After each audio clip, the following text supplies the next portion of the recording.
Nobody warned you that the day you crossed $1 million, you'd be sitting alone in a parking garage, engine off, staring at a number on your phone like it belonged to someone else.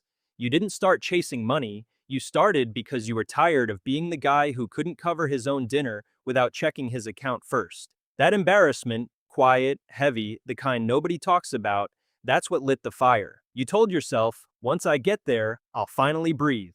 Once I hit seven figures, everything settles. So you worked. Not the motivational poster kind of work, the real kind, missed birthdays, cold food, 2 a.m. spreadsheets where the numbers never added up, and you kept going anyway. You built something from nothing. And slowly, year by year, the money started moving. Six figures felt like oxygen after drowning. Then the income stacked. Business grew. Decisions you used to agonize over started feeling obvious. You hired people. You stopped checking prices at restaurants. By every measure the world uses to say you made it, you made it. And then the morning came. Revenue crossed $1 million.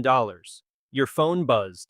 The notification sat there clean and final, with all those zeros lined up like a receipt for years of your life. You pulled over, you sat with it, you waited to feel the thing you'd promised yourself you'd feel. It didn't come. That silence in the car, that was the education no course ever sold you. Because the version of you that needed the million to feel whole, he was still there. The number hadn't touched him. Seven figures bought you freedom. Real freedom, options, leverage, security your parents never had. But it didn't rewrite the story you told yourself in the dark.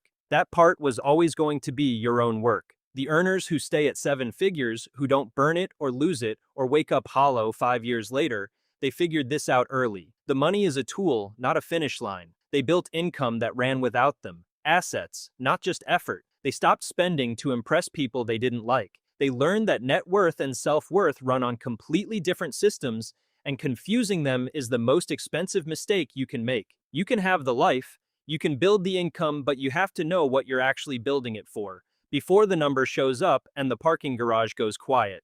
If that's the conversation you want to keep having, subscribe. The next one goes even deeper.